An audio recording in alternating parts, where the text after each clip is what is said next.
Olá, tudo bem com vocês? Mais um culto especial de Páscoa. Precisamos entender aquilo que a Páscoa nos ministra, nos ensina. Na verdade, aquilo que a Páscoa fez conosco. Então eu quero compartilhar com vocês a respeito desse assunto. Antes, porém, louvado seja Deus pela tua vida, você que está nos acompanhando, a cada domingo, aqueles que nos acompanham que são da comunidade, os que estão nos acessando pelas redes, que essa palavra possa tocar poderosamente a sua vida. Ainda estamos num tempo de confinamento, ainda estamos numa questão em relação social de distanciamento social às vezes mexe um pouquinho conosco.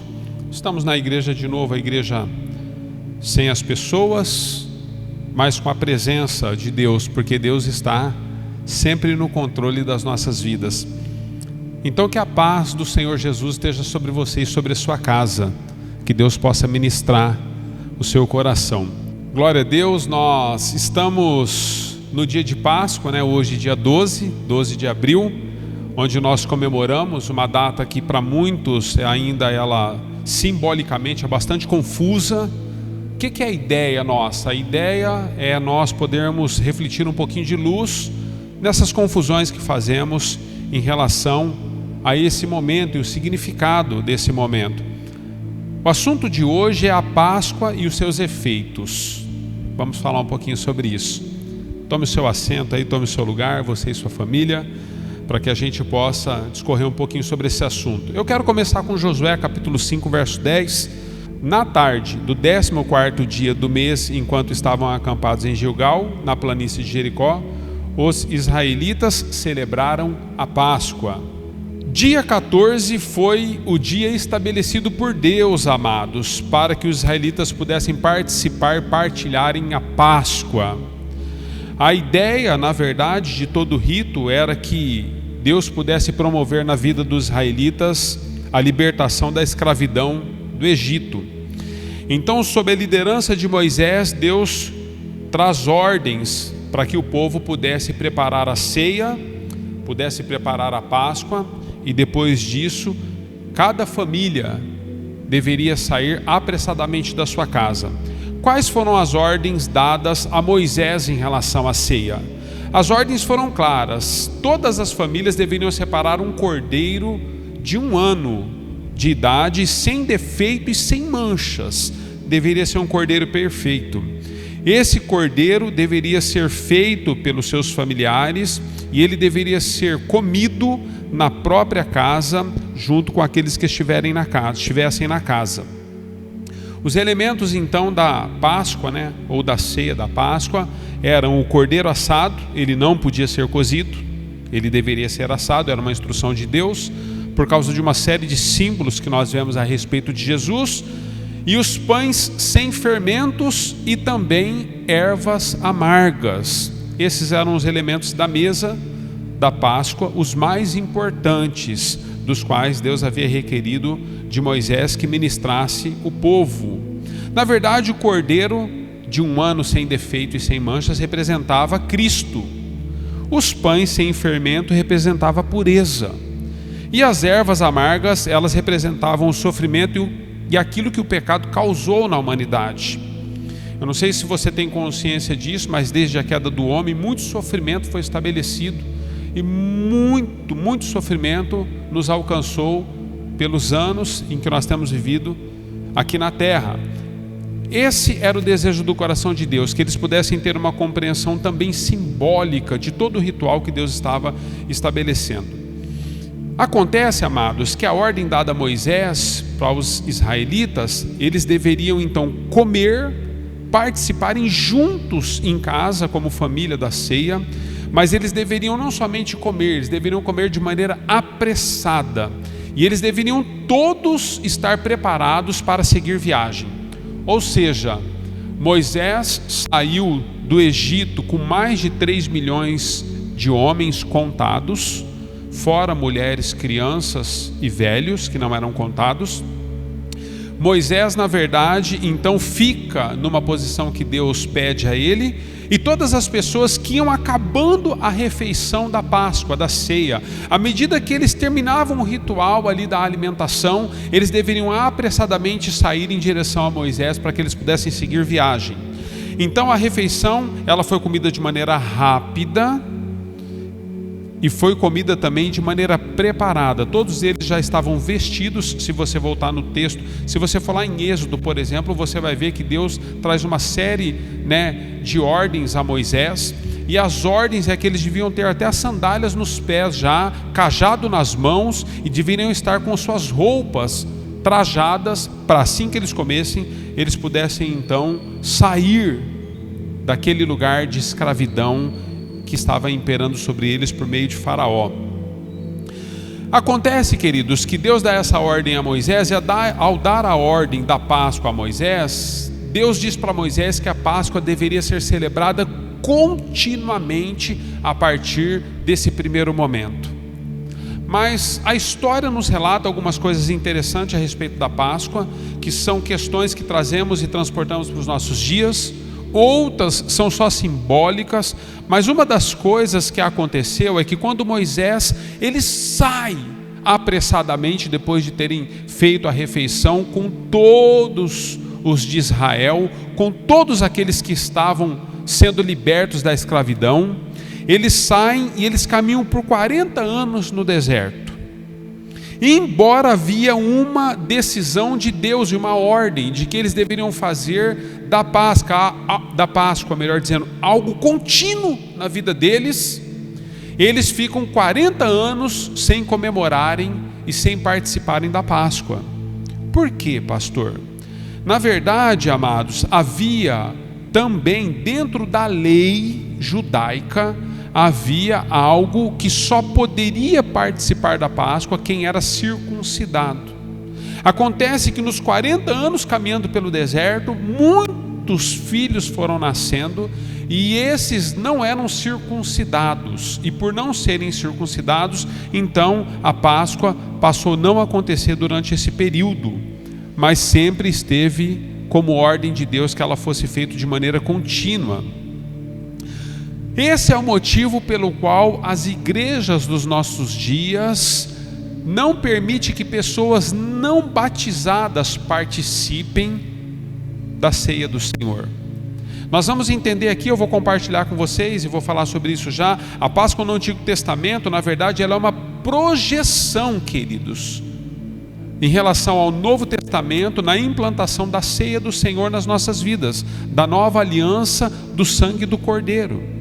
Assim também como a circuncisão que era feita em todos os recém-nascidos, porque todo homem recém-nascido no 8º dia ele tinha o prepúcio cortado, eles eram circuncidados por causa da lei judaica. No Novo Testamento nós não temos mais a circuncisão, agora Deus circuncida o nosso coração, e o que toma o lugar da circuncisão no Novo Testamento é o batismo. O batismo, então, ele passa a ter valor no Novo Testamento, valor que nos coloca diante da ceia do Senhor ou da Páscoa antiga que nós estamos aqui lendo a respeito de Moisés e aqueles que saíram com ele do Egito. Eu sei que por conta da tradição, queridos, existe um rito em torno da comemoração da Páscoa de maneira relevante. E eu acredito mesmo que nós devemos considerar esse aspecto, porque na verdade a Páscoa, como ela é o terceiro dia, o dia da ressurreição depois da morte de Cristo, porque nós temos a sexta-feira, que foi o sofrimento de Cristo, sexta-feira da paixão, temos o sábado e Jesus então ressuscita no domingo. O dia da ressurreição de Cristo, na verdade, ela é comemorada porque ela foi o maior grito de Cristo em relação à morte. E como cristão nós celebramos a Páscoa como ressurreição, celebramos de maneira que nós damos a ela uma referência e uma reverência espiritual, mas nós precisamos fazer isso de maneira mais compreendida. A palavra Páscoa, na verdade, só para que você entenda, a origem dela é hebraica. E o que significa a palavra Páscoa? A palavra Páscoa significa passagem, queridos. Todos sabemos que o domingo da ressurreição para Cristo foi um domingo de passagem. Ele passa da morte para a vida. Ele cumpre um propósito pelo qual Deus o havia ressuscitado. A grande pergunta, então, que nós precisamos trazer para as nossas vidas: se Páscoa significa passagem, quais os efeitos dessa passagem nas nossas vidas? O que Deus de fato espera a partir da nossa compreensão da Páscoa no Novo Testamento? Se a Páscoa significa passagem, que passagem é essa, pastor? Passamos do que para o que?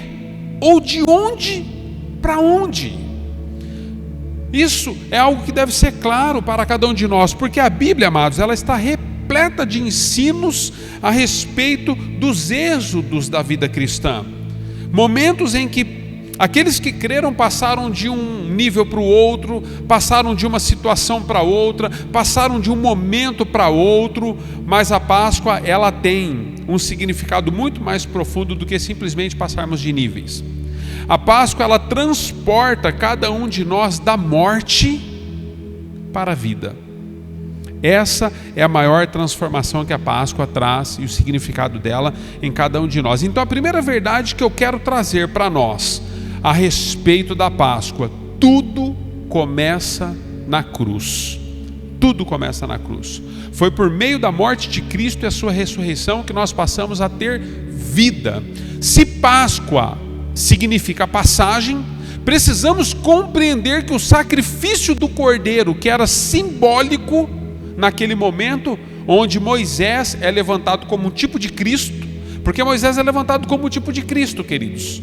Moisés é levantado para que ele pudesse conduzir o povo de uma escravidão para uma terra que manava leite e mel, uma terra de esperança, uma terra de vida, uma terra de prosperidade, uma terra do novo de Deus para cada pessoa que estava seguindo a Moisés e seguindo a Deus como Senhor. Nós precisamos compreender isso. Tudo começa na cruz do Calvário nas nossas vidas. Se podemos e sabemos então agora que tudo começa através da cruz, e que Deus, por causa desse sacrifício, enviou o Cordeiro, que nós mencionamos no Antigo Testamento, que era simbólico, ele representava o Cordeiro sem defeito, imaculado, Cristo Jesus, um Cordeiro perfeito, queridos, Cristo Jesus. Como nós devemos lidar com a nossa vida? Se nós passamos da morte para a vida por causa de um sacrifício eterno, ou seja, na perspectiva da nova aliança, queridos, não existe mais os ritos que eram estabelecidos de maneira contínua com os sacrifícios representados pelos animais, pelos pães sem fermento, pelas ervas amargas. O que existe hoje, pastor? Hoje existe, na verdade, um único cordeiro que foi sacrificado. E por conta da nova aliança, nós temos sido estabelecidos na vida que Ele nos proporcionou. Eu quero falar com vocês a respeito de uma das cartas que eu considero, e muitos consideram também, como o Evangelho de Paulo. Eu quero levar vocês a uma reflexão a respeito dessa passagem. Sabe, amados, esse momento em que um divisor de águas aconteceu na minha e na sua vida, esse momento onde Deus de fato, Ele entrou e tirou-nos da morte que estávamos condenados eternamente, nos posicionando e nos colocando em uma vida abundante e esperança da glória nele. Esse momento, Paulo então traz uma revelação do Espírito Santo a uma das igrejas, a igreja que estava em Roma, e ele escreve no capítulo 6 verdades importantes a respeito desse êxodo, a respeito dessa passagem que nós que estamos aqui vivendo a nova aliança presenciamos todos os dias. Paulo começa a sua carta aos Romanos, como eu disse a vocês, que na verdade o Evangelho de Paulo, é a carta de amor de Deus às nossas vidas em relação a um sacrifício que nós não merecíamos. Paulo começa a carta defendendo, já nos seus primeiros capítulos, que todos nós fomos salvos mediante o sacrifício de Cristo. não foi merecimento humano. Nós fomos salvos por meio de quê? Por meio da graça, mediante a nossa fé. Ele também defende nos primeiros capítulos que nós fomos justificados, queridos, pela sua morte, e gratuitamente, através dele, Cristo Jesus, nós temos vida, e não somente vida, mas temos a vida eterna. O que Paulo está defendendo então, pastor? Qual que é a ligação disso com a Páscoa? O que o senhor está querendo dizer? Onde está querendo chegar? Paulo defende que não foi por sacrifícios humanos, amados, nem merecimentos, ou seja, não havia nenhum crédito dado a mim e a você que pudesse nos dar o direito desse saque, que pudesse nos dar o direito de experimentarmos essa nova vida, essa vida eterna na presença de Deus e sermos tirados da condenação da morte e do pecado eterno. Deus está nos ensinando através da carta aos Romanos, Paulo escrevendo que nós precisamos compreender, amados, que tudo na sua e na minha vida, desde a época de Moisés, que apontava para o Novo Testamento em relação à Páscoa que foi estabelecida nos ritos judaicos, o que Deus estava trazendo era uma revelação de que aquilo que nós estamos experimentando hoje se cumpre pelas questões daquilo que eram só sombras para quem viveu no período do Antigo Testamento. É isso que Deus está dizendo. Deus está dizendo que a Páscoa para mim e para você é uma passagem. A Páscoa para mim e para você nos dá esperança. Ela renova as nossas vidas. Nós passamos das trevas para a luz, passamos do engano para o esclarecimento, passamos da morte para a vida. Passamos da nossa vontade para o centro da vontade de Deus. E é isso que Deus está fazendo. Deus está fazendo com você, Deus está fazendo comigo. E no capítulo 6, então, dessa carta tão linda aos Romanos, quando Deus usa a vida de Paulo para nos esclarecer muitas coisas, o verso 1 nos diz o seguinte: que diremos então? Se Paulo inicia dizendo no capítulo 6 o que diremos, queridos, é porque Paulo, até o capítulo 5, já havia trazido uma série de advertências, uma série de revelações a respeito daquilo que Deus esperava na vida daqueles que estão compreendendo que eles passaram da morte para a vida, que eles passaram do velho para o novo. E Paulo então diz: o que diremos então? Versículo 1: continuaremos pecando para que a graça aumente? Ele faz uma pergunta retórica, queridos, porque ele mesmo responde. No verso 2 ele diz o seguinte: de maneira nenhuma. Nós, os que morremos para o pecado, como poderemos continuar vivendo nele?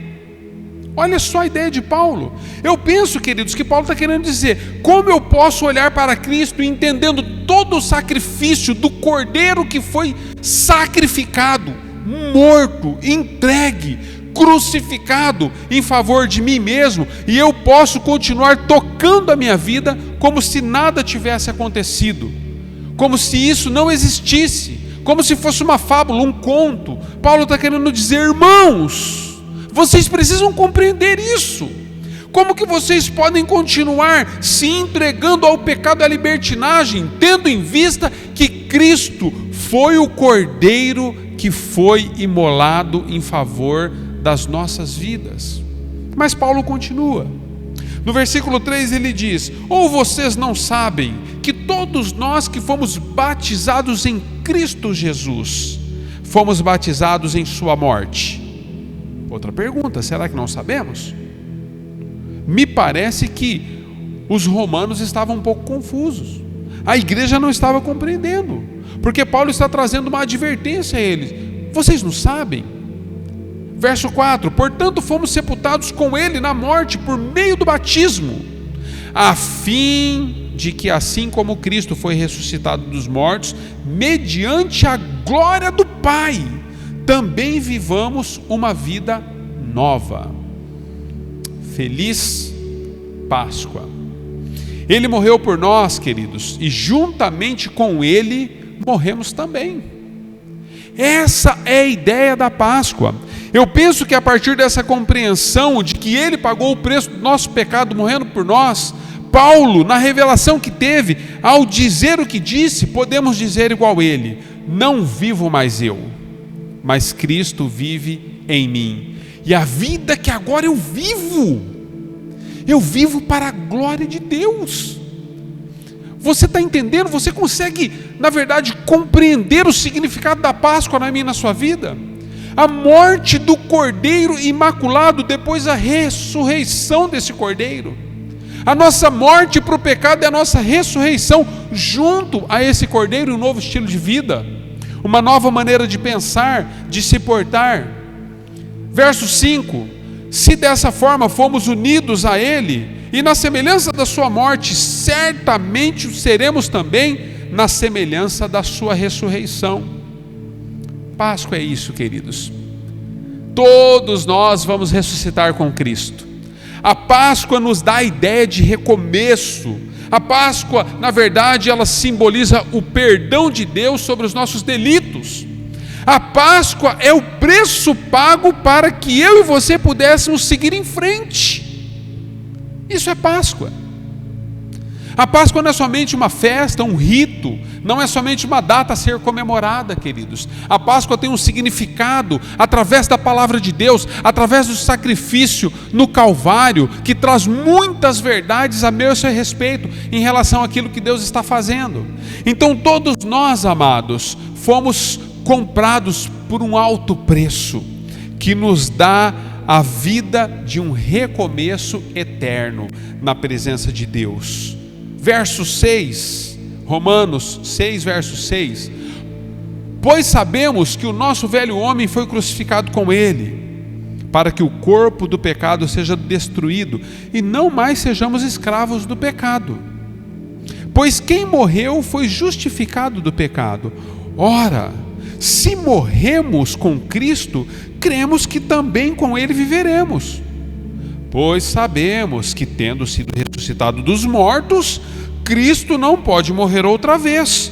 A morte não tem mais domínio sobre Ele. Porque, morrendo, Ele morreu para o pecado uma vez por todas, mas vivendo, vive para Deus.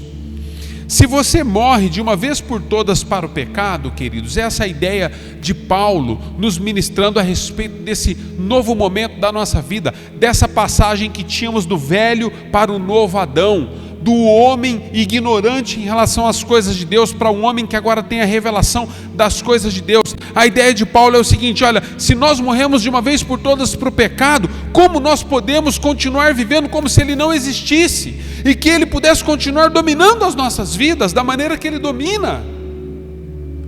Deveria ser esse o motivo pelo qual eu vivo, desconsiderando que o pecado de fato nos assedia, nos coloca em tropeço, nos coloca em erros, nos coloca em situações das quais desagrada a Deus?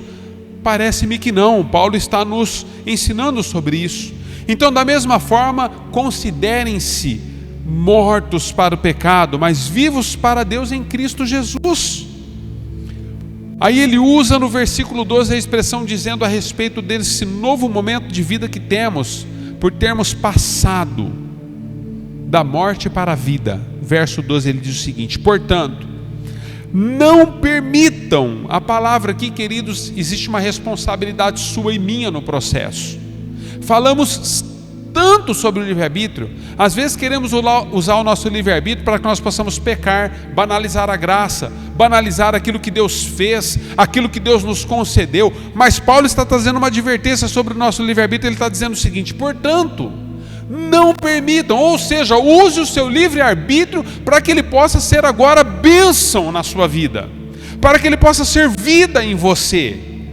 Não permitam que o pecado continue dominando os seus corpos mortais, fazendo que vocês obedeçam aos seus próprios desejos.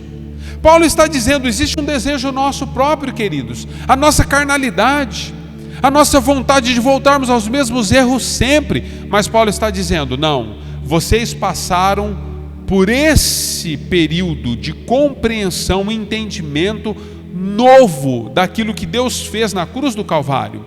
Vocês passaram a ter uma revelação que não tinha. Então compete a vocês agora não permitirem que algumas coisas continuem dominando as vossas vidas e os vossos corpos mortais. Nós precisamos ter uma postura também, porque dele, por ele, para ele são todas as coisas. Não é isso que dizemos? Dizemos isso. Mas ao dizermos que Deus está no controle de tudo, queridos, nós precisamos entender que existem coisas que nos competem também. Deus está no controle de tudo, mas Ele sabe daquilo que você é capaz e daquilo que você pode, uma vez que Ele está em você. Não haveria de vir sobre mim e sobre você tentações maiores do que possamos suportar, diz a palavra. Mas Paulo continua dizendo no verso 13 o seguinte: não ofereçam os membros dos seus corpos ao pecado como instrumentos de injustiça. Antes, ofereçam-se a Deus como quem voltou da morte para a vida, e ofereçam os membros dos seus corpos a Ele como instrumentos de justiça. E no verso 14 eu finalizo esse texto de Romanos com vocês dizendo o seguinte: Paulo falando: pois o pecado não os dominará, porque vocês não estão debaixo da lei, mas debaixo da graça. Que impressionante isso, queridos. Eu olho para aquilo que muitas vezes nós complicamos tanto, até mesmo teologicamente, querendo explicar a cor do sangue de Jesus. Se a cor do sangue de Jesus é vermelho púrpura, ou é vermelho carmesim, ou... Meu Deus, amados, o que Deus está falando conosco hoje? Deus está dizendo que nós precisamos ter uma vida simples na presença dEle, uma vez que nós fomos libertos do pecado e da escravidão. O pecado ainda está no nosso meio, mas Deus nos deu condições em Cristo Jesus de vencê-lo, porque Cristo venceu, e agora através do seu Espírito que habita em nós, nós venceremos também. Nós somos capazes, através de Cristo Jesus, queridos, de ter uma nova posturação de vida em tudo. Antes nós vivíamos debaixo da lei, queridos, mas a lei ela não tem o poder de mudar as pessoas. Interessante isso. O que o Êxodo, a passagem, o que a Páscoa faz comigo e com você? Nós que não temos a capacidade de vencer e sermos transformados pela lei, que tantas vezes são rígidas sobre nós, por meio de Cristo Jesus nós podemos, porque a Bíblia diz: eu tudo posso naquele que me fortalece. Nós podemos todas as coisas naquele que nos fortalece. Então a lei não pôde, queridos. A prova disso é que os israelitas ficaram 40 anos debaixo da lei no deserto, sendo libertos da escravidão do Egito, mas por 40 anos eles não puderam cear, porque havia uma lei que imperava sobre Israel, sobre os judeus: quem não é circuncidado não participa da Páscoa. Você percebe que a lei, na verdade, nem sempre ela nos aproxima de Deus. A lei, muitas vezes, quando não compreendida ou colocada de maneira errada, manipulada sobre a vida das pessoas, o que mais a lei faz é afastar as pessoas de Deus.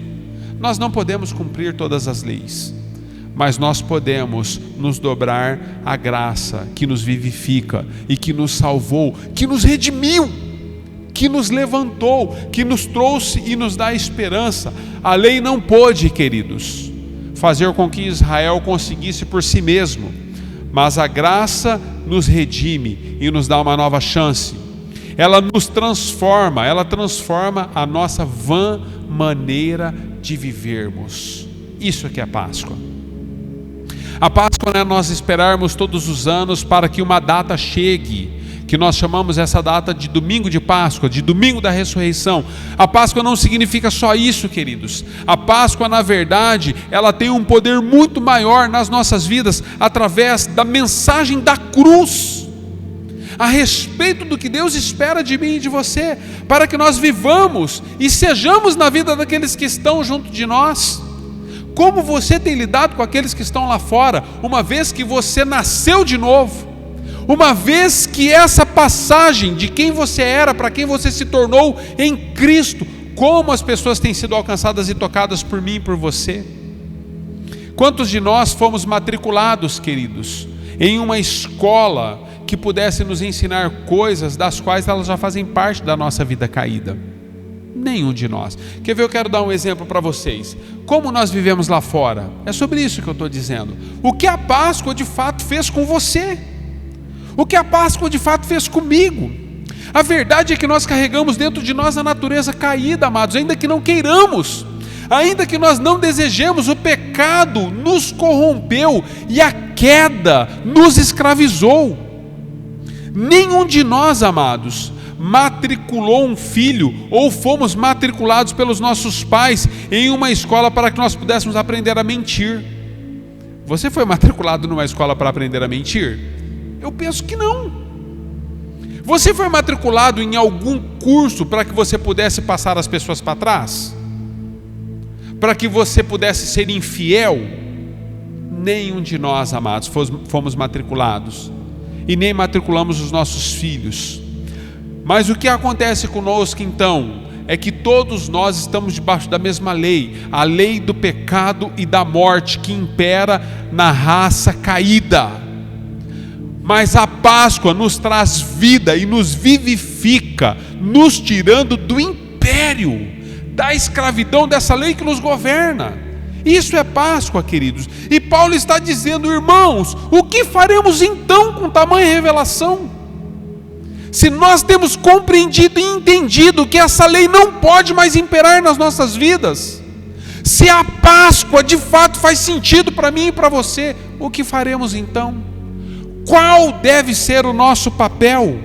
Devemos continuar pecando como se nós não tivéssemos compreendido aquilo que foi feito na cruz do Calvário em nosso favor? É lógico que não, Paulo está dizendo. Jamais, jamais. Não podemos permanecer nas tendências e nas inclinações do pecado que tantas vezes dobra a nossa carnalidade. Páscoa, queridos, é Deus transformando a sua vida.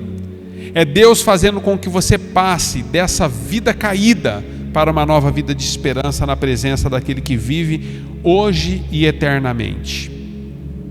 Um conceito sobre a Páscoa no Antigo Testamento e no Novo Testamento que eu quero dizer para você. No Antigo Testamento comemorava-se a Páscoa, queridos.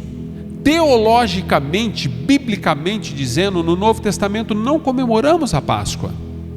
No Novo Testamento comemoramos a ceia do Senhor. Porque na verdade, assim como os ritos do Antigo Testamento eram sombras daquilo que haveria de vir, a Páscoa está dentro desse contexto também. A Páscoa, na verdade, Jesus ele tem a última Páscoa com os seus discípulos e a partir daí ele institui a ceia da nova aliança no seu sangue.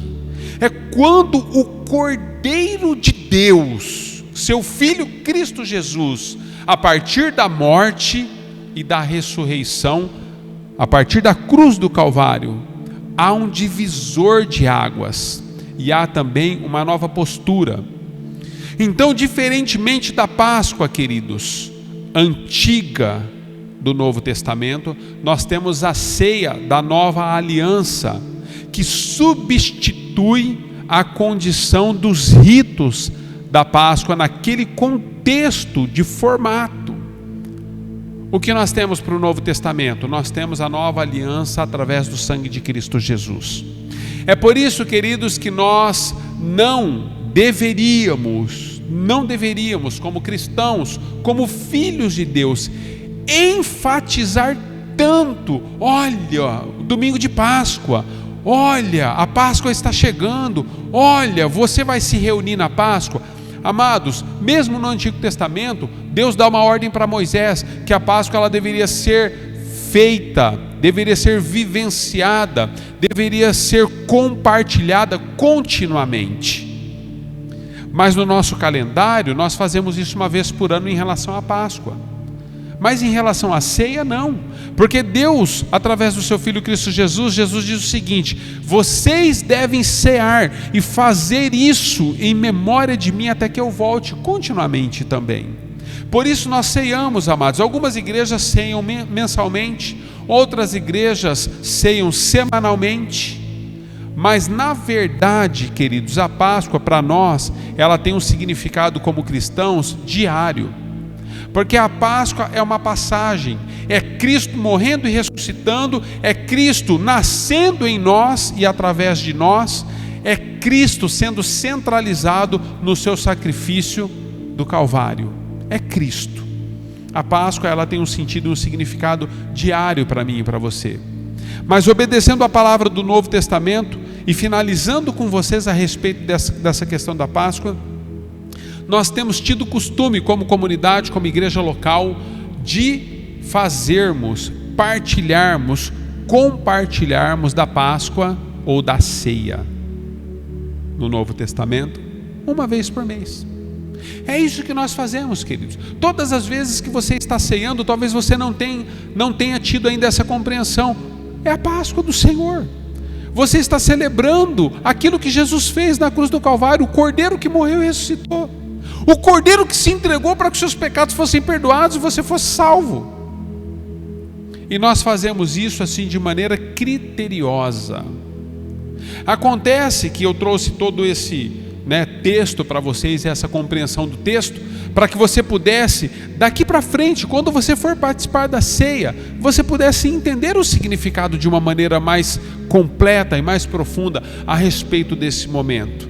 A ceia do Senhor, queridos, ela tem para nós um significado de vida, de esperança, de restauração, de perdão dos pecados, de graça e favor imerecido. É a ceia do Senhor nas nossas vidas. E fazemos isso todos os meses aqui na comunidade, no terceiro domingo de cada mês. Hoje nós estamos em domingo de Páscoa, Como nós sabemos que o domingo de Páscoa está ligado à ceia, excepcionalmente nesse mês nós vamos ceiar hoje. Nós mandamos um vídeo para aqueles que são da comunidade, Nós mandamos algumas instruções e nós colocamos para vocês que vocês pudessem preparar-se em casa. Lembra o que Moisés disse lá no Antigo Testamento? Aqui no Novo Testamento, por conta do momento em que nós estamos vivendo, da circunstância do isolamento social, nós demos a mesma instrução que Moisés deu no Antigo Testamento na Páscoa para os israelitas.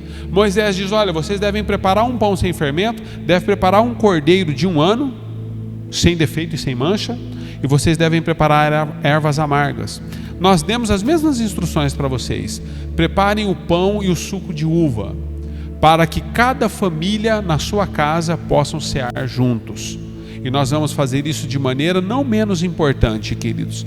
Pastor, tem menos importância? Ou eu perco aquela espiritualidade desse momento porque eu estou fazendo em casa com a minha família? Porque o pão não é o pão que foi dado na igreja? Porque o pão não é o pão que nós comemos sempre juntos e compartilhamos uns com os outros? Porque o suco não é o mesmo suco que a igreja compra? É o mesmo, queridos. É o mesmo suco. Compramos um suco de uva natural. Temos um pão feito com amor e carinho. É o mesmo significado. Então em casa, você, depois de ter já sido ministrado, quando nós enviamos um vídeo, ter sido instruído, nós vamos fazer a ceia do Senhor. Diferente, pastor, diferente, queridos. Diferente porque estamos acostumados, com a igreja repleta de pessoas, nós oramos, nós compartilhamos, mas hoje será você e sua família, mas nós, todos ligados em Cristo Jesus, no mesmo princípio e no mesmo propósito, porque Jesus tirou você da morte para a vida e das trevas para a luz. E essa passagem, essa Páscoa, essa ceia, possa trazer vida em você e vida abundante.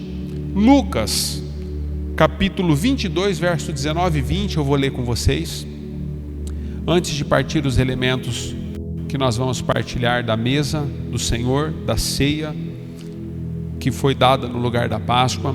Eu quero ler com vocês esse texto, e você, como família, prepare aí os elementos, deixe pertinho de vocês, para que vocês possam, depois do partilhar o pão aqui, vou partilhar de maneira assim virtual com vocês, Quero fazer referência do meu compartilhamento com cada um que está nos assistindo. Mas eu quero ler Lucas 22, 19 e 20 para que você possa compreender a Páscoa, a ceia do Senhor. Tomando o pão, deu graças, partiu e deu aos seus discípulos, dizendo: isso é o meu corpo dado em favor de vocês, façam isso em memória de mim. Lembra do cordeiro de 1 ano, queridos, que foi dado, que foi sacrificado lá em Moisés? Jesus agora está dizendo: olha, esse é o meu corpo que é dado, eu sou o cordeiro que estou sendo sacrificado, façam isso em memória de mim. Verso 20, da mesma forma, depois da ceia, ele tomou o cálice, dizendo: este é o cálice e a nova aliança no meu sangue, derramado em favor de cada um de vocês. 1 Coríntios capítulo 11, verso 23 em diante, Paulo traz as mesmas advertências a respeito da ceia do Senhor. Ele diz: olha, aquilo que eu recebi do Pai, aquilo que eu recebi de Deus, quero compartilhar com vocês. Mas no versículo 28 de 1 Coríntios, Paulo traz uma instrução dizendo o seguinte: examine-se o homem a si mesmo, e então coma do pão e beba do cálice.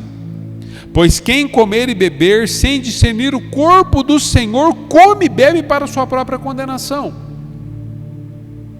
O que eu quero dizer para você, antes mesmo de você participar da ceia como família, você precisa ter discernimento do momento e daquilo que a ceia significa para você.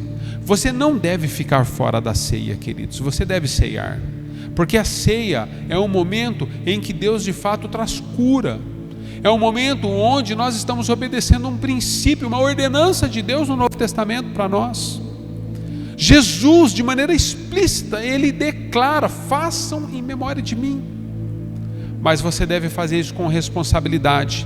Examine a sua própria vida, faça uma autoanálise, se você de fato precisa ter coisas a serem corrigidas. Você que está nos assistindo: pastor, eu quero ceiar também, mas eu não sou da comunidade, eu posso ceiar? Se você está em plena comunhão com Deus e com a comunidade que você vive, com a igreja que você frequenta, se você está em plena comunhão, essa mesa não é a mesa da comunidade Amor e Graça, essa é a mesa do Senhor. Tome um pão, tome o suco de uva e ceie debaixo da responsabilidade do temor do Senhor. Então eu quero partilhar com vocês esse momento, e eu quero partir o pão para que você possa ceiar aí com a sua família, para que você possa ceiar aí diante de Deus. Às vezes você é uma pessoa sozinha, não tem ninguém com você, mas que Deus possa fazer desse momento um momento de cura, para que você possa receber vida em nome de Jesus. Queridos, como lemos há pouco, o corpo de Jesus foi partido, ele foi crucificado em seu e em meu favor, para que nós pudéssemos passar por essa vida abundante, termos essa vida em nós. E eu quero, de maneira simbólica, representando a Cristo Jesus, o pão seja partido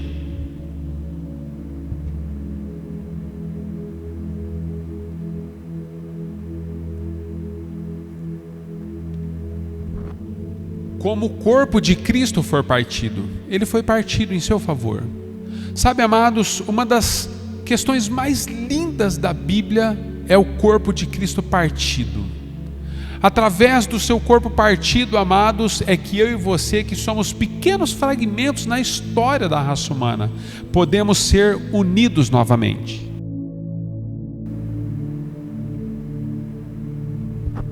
É isso que Cristo fez por você. Uma vez que ele foi partido, eu e você podemos ser um, através do seu corpo que foi rasgado, através do seu corpo que foi moído.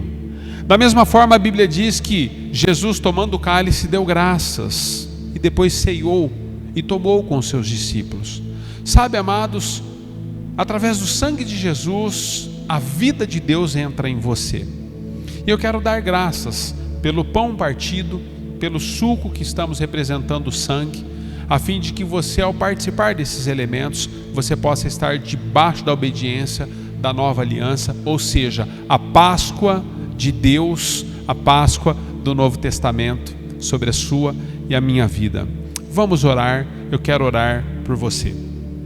Senhor, em nome de Jesus, nós estamos aqui com o pão representando o seu corpo, com o suco representando o seu sangue, E graças nós te damos nesta hora, Senhor. Obrigado pela tua fidelidade, Senhor.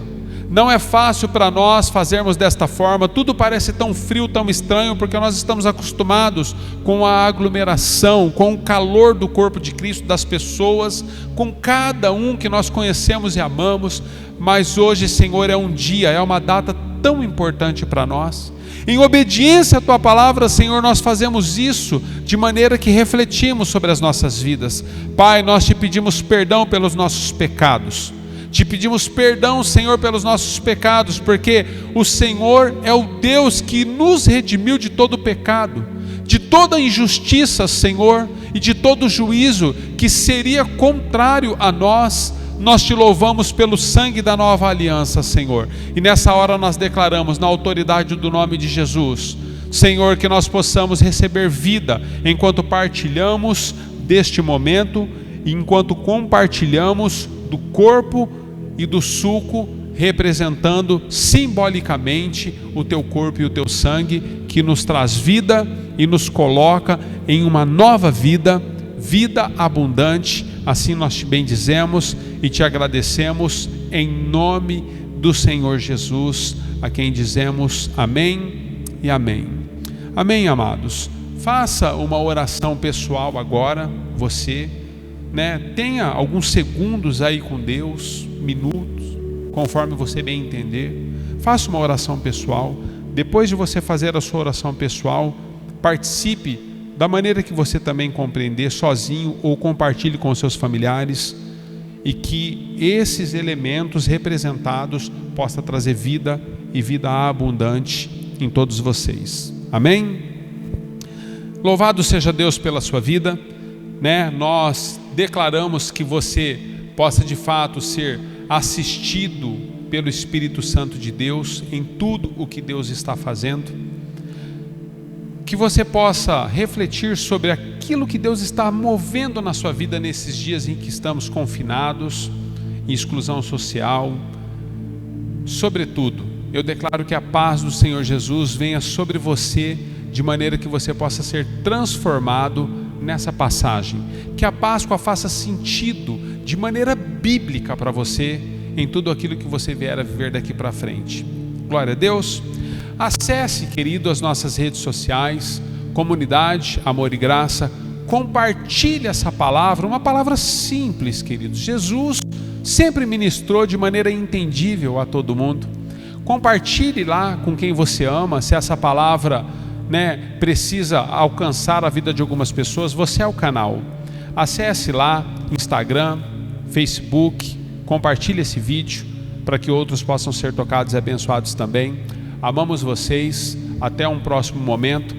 Domingo que vem, ainda estamos, queridos, debaixo da ordem do governo, não podemos retornar aos cultos públicos, mas com certeza domingo que vem Deus tem uma palavra para o seu coração. Amamos vocês, receba um grande abraço em nome da Comunidade Amor e Graça, em nome de Jesus, que Deus possa abençoá-los e refletir a luz, o poder e a graça dele sobre vocês todos os dias. Uma ótima semana para todos, em nome de Jesus. Até mais, Deus abençoe.